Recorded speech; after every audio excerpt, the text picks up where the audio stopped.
Hey guys, this is Rick. This is just after sunset, Key West, Florida. We're down here at this place called Simonton Beach. It's a landing for people to go off into the ocean with. It's kind of a beautiful place. I was out at the sunset. I was trying to find a place where I could sit down and talk to you guys, because my computer won't allow me to upload today. At least not with YouTube. So I'm going to try it with this, see if my telephone will let me do it. But this is a beautiful little place. Just give me a little second here.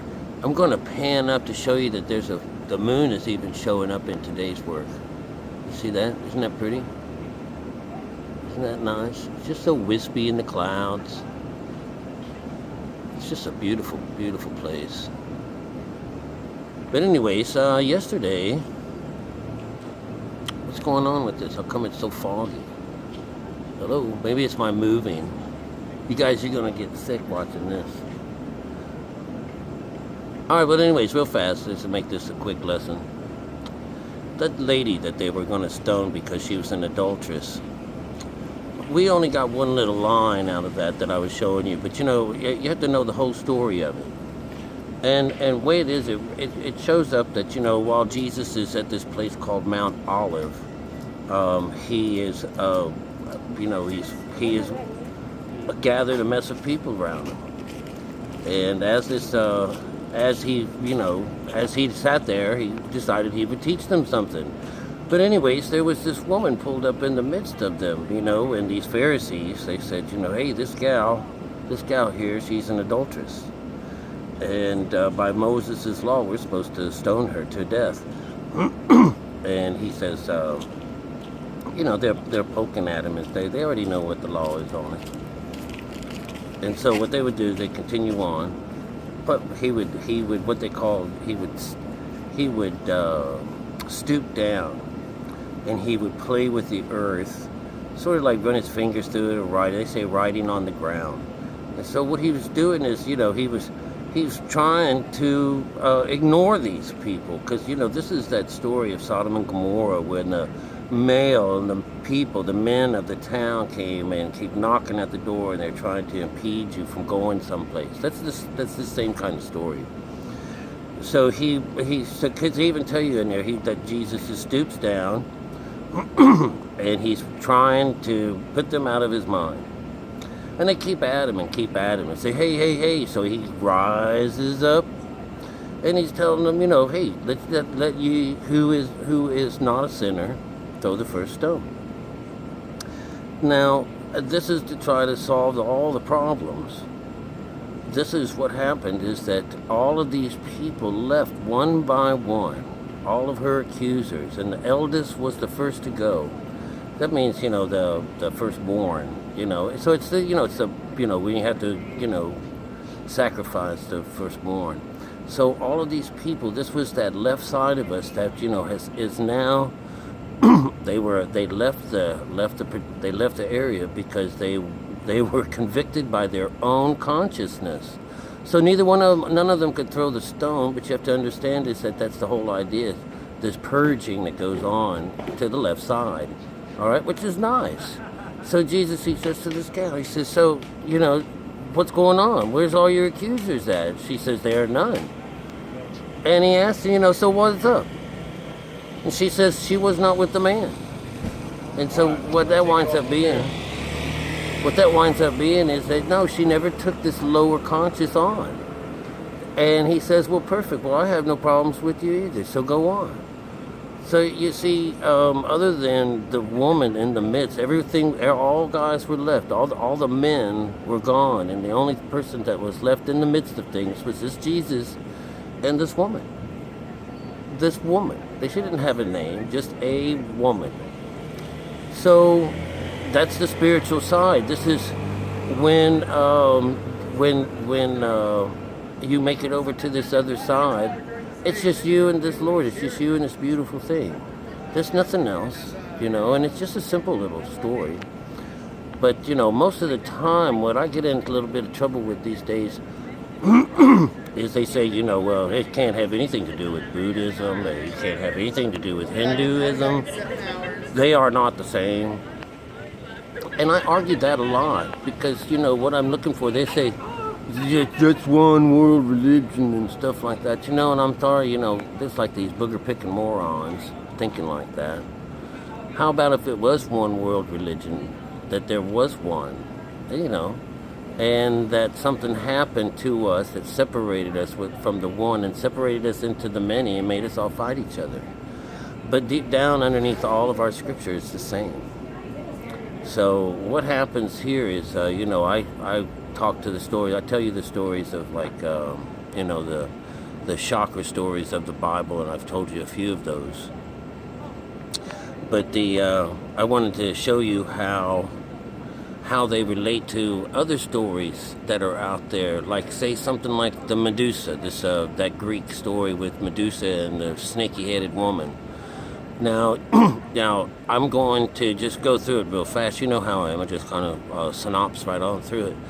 But what happens is that she used to be a real beautiful, beautiful woman. All right, so you're setting up for a story of duality. She was a very, very beautiful woman, and all the gods loved her the most, and she was just perfect in every way. Well, one day she was defiled while she was out swimming in the ocean. And when she was doing that, Poseidon came up from behind her. And don't tell me it's Poseidon or Neptune, because they're different. They're not different gods. They're just different names for the same energy. And so what we get here is we get this. She's defiled by him, and the gods get mad at her. It's not even her fault. So what happens is she is then turned into this monster. And this monster happens to have the snakes in her head, So think about that. This is the bad side of us. And this is what we try to get under control of so we can be on that beautiful side. But, some things happen, that flip you around and goes off the opposite directions. Well, what happens here is there's someone that has to come in. There's someone to save you, and this is going to be, Perseus, I believe his guy's name is? Well, this is like the Jesus. This is like the child that comes in to save the day. And he cuts her head off. And remember, when you look at this woman, you turn to stone. So the stone is in here, the two parts of whether you're mean or whether you're are ugly or beautiful or evil and pretty or nice and what have you. That's there. And what happens, this is when he cuts her head off. That's classic, meditation stories. That's classic, separating what's above from what's below. And what springs out of her neck at this point is Pegasus. She gives birth to Pegasus through her neck. Think about that, she's been separated. Now this is what's above and what's below, and Pegasus is born, the white horse. And he flies up to the top of a mountain, and he kicks this little fountain. He breaks a little piece of the top of the mountain off, and this beautiful water or mixture of something comes down, rolling down, It's a beautiful situation, just like when we're bathed in this beautiful spirit, this beautiful light. It's all the same story, okay? The white horse is our hippocampus, and the seahorse, because he comes from the water, really, but he's got that air. He's flying. He's that third phase of he's theta frequency. All right, so let's not just stop there. Let's go one more. Okay, let's take on something like Odin. Let's throw in Odin and Krishna about the same way. Okay, because what happens is Odin is told that one of his children were going to put him under, or take him over. See, all these stories have the same thing. A child will be born, and he is going to be the new king. And so this is you getting to rule over your own self, to become your own boss. And the outside of you, the king, really, it's the blind king from the Gababiga. I can't even say it right now. Look at these people. It's getting right in my view. Did they know it? Hell no, they don't know it. But anyhow, excuse me. Hello. No, doesn't know it. The Gata Gavita, all right? That is an Indian story of epic proportions where one side, the bad side, is battling the good side.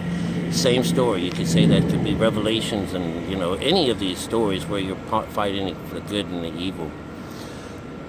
But with Odin, what happens is Odin, he, as his children, his wife gives birth, he swallows them one at a time until he gets to the seventh child, and she wraps it in a stone and she tricks him, and she gives him that instead of the baby, and so he eats this, and then he begins to throw up, and all these children come out one by one by one by one. So this is another beautiful little story about this Kundalini system, which is the basis for everybody's Bible.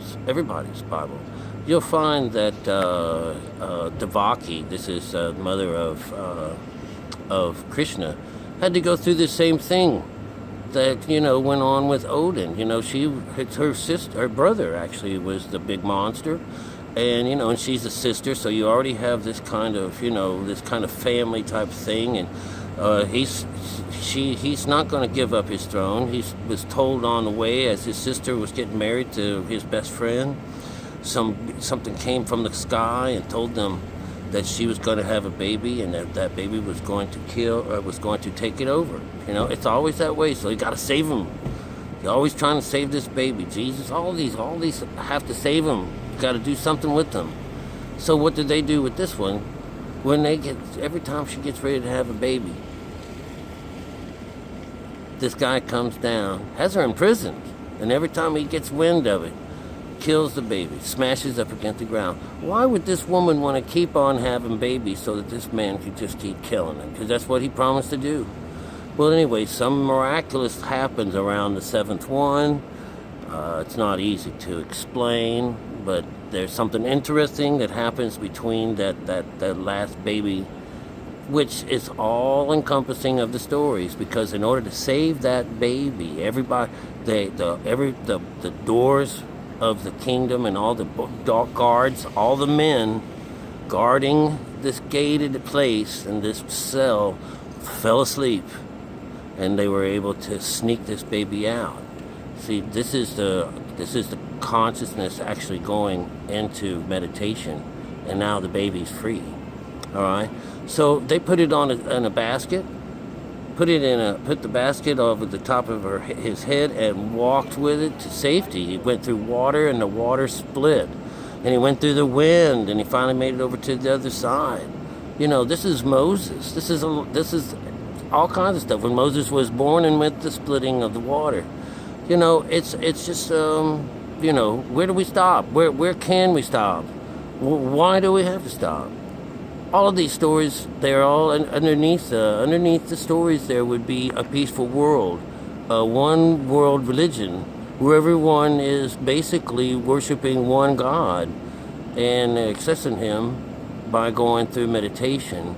And not only would we have a less violent world, we would have a much happier and healthier world. And this describes what would be considered the golden age. And if we're just not allowed to have this, then this is the opposite side of the golden age. This is the dark ages, like they say. And it was totally run by the religious clans. They've turned the Bibles against us, and towards them, and towards this lower conscious of ours, either on purpose or by just sheer stupidity. But anyways, I thought I would just share you that little bit of business. Maybe I didn't tell you what Mount Olive is. Olive oil is considered God's love. So the Mount of Olives is where you go to receive God's love. So the whole idea of going to Mount Olive is going into meditation. And I think that'll be one of the next things I talk about, the key words that say meditation. It's time to meditate. All right, well anyways, you guys have a good one. Best to you. Hope you enjoyed this little scenery.